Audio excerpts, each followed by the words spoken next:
Kapag pinag-uusapan ang mga matitinding friendship goals sa showbiz, hindi pwedeng hindi mabanggit sina Michelle D. at Rian Ramos.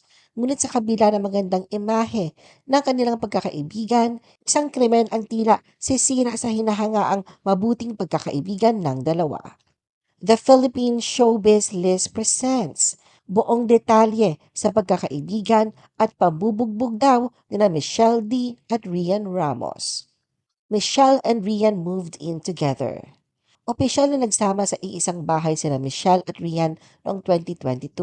Ibinunyag nila Michelle at Rian na magiging magka-roommate na sila at uupa ng isang lugar na ilang bahay lang ang layo mula sa isa pa nilang matalik na kaibigan sa barkada na si Max Collins.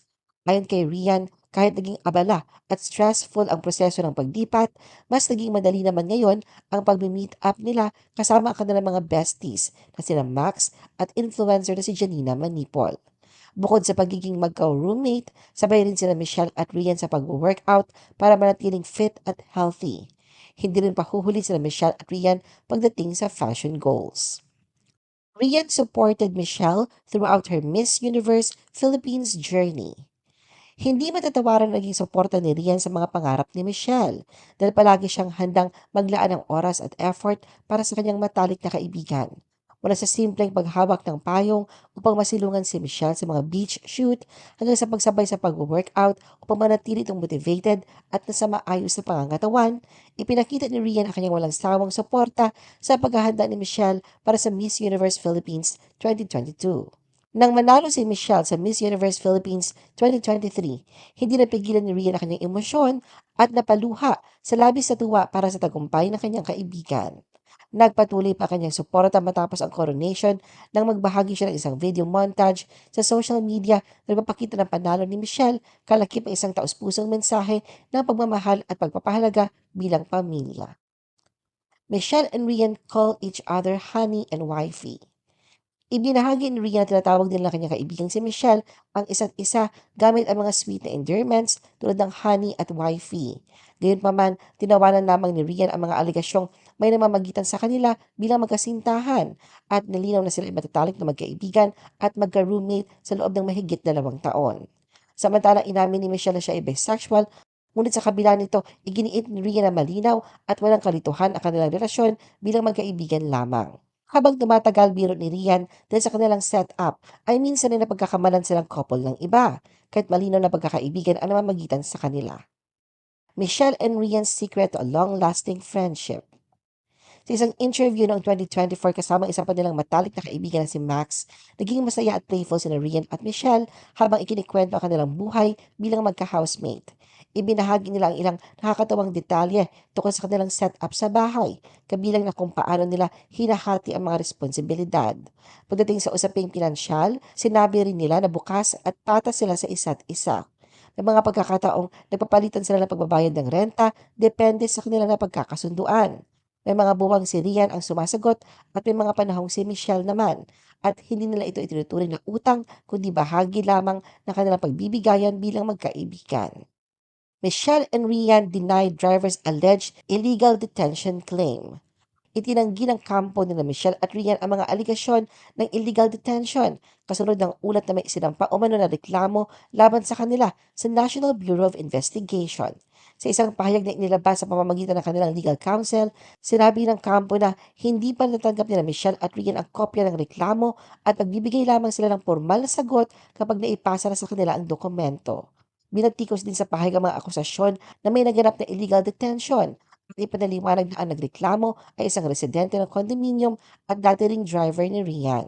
Ayon sa abogado, ang pinakahuling insidente na kinasasangkutan ng mga partido ay may kinalaman sa isang criminal complaint para sa qualified theft na isinampa ni Michelle laban sa driver ni Rian.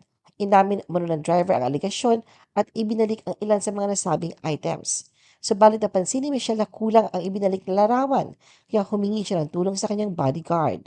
Doon sa mga pangyayaring ito, sinabi ng kampo na naniniwala sila na ang reklamo tungkol sa illegal detention ay maaaring isinampa bilang paraan ng leverage o paghihiganti kaugnay ng naunang kaso ng qualified theft. Ang pahayag ay inilabas kasunod ng mga ulat na ang driver ni Rian ang nagsampa ng reklamo at nagbigay ng mga interviews sa ilang media outlets tungkol sa issue. Sam and Will were linked to the controversy. Nabanggit ang pangalan ng ex-boyfriend ni Rian si Sam Versosa sa interview ng presidente ng Volunteers Against Crime and Corruption noong January 29, 2026. Ang VACC ang kasalukuyang tumutulong sa dating driver ni Rian na sangkot sa issue.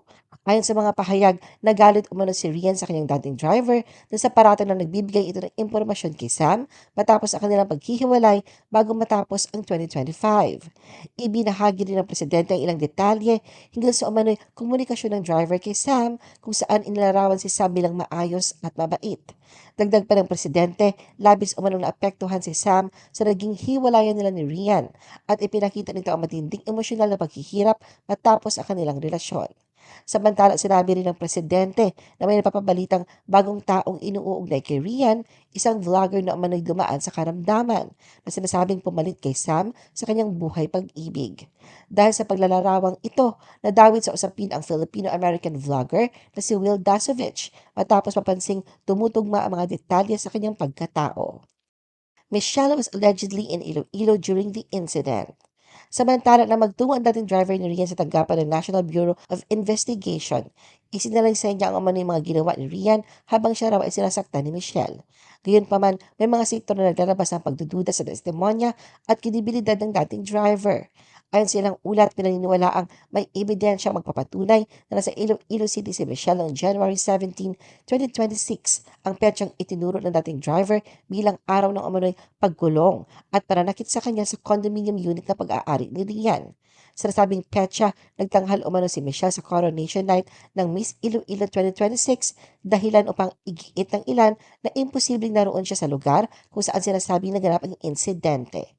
Sa interview ng dating driver, iginiit niya na naganap umano ang pananakit matapos umalis si Michelle patungo sa ibang lugar noong umaga ng January 17, 2026 at ay pinagpatuloy raw ito ng mga bodyguard. May mga nakikisimpatya sa kanya na naniniwalang ang tinutukoy niyang ibang lugar ay ang Iloilo kung saan dumalo si Michelle sa gabi ng coronation ng Miss Iloilo 2026. Ano ang masasabi mo sa video na ito? Mag-like o mag-react at huwag mahiyang mag-comment. For our YouTube viewers, huwag kalimutan mag-subscribe at i-hit ang notification button. At para sa aming Facebook viewers, mag-like at follow sa aming Facebook page para updated ka sa mga showbiz chika. Thanks for watching!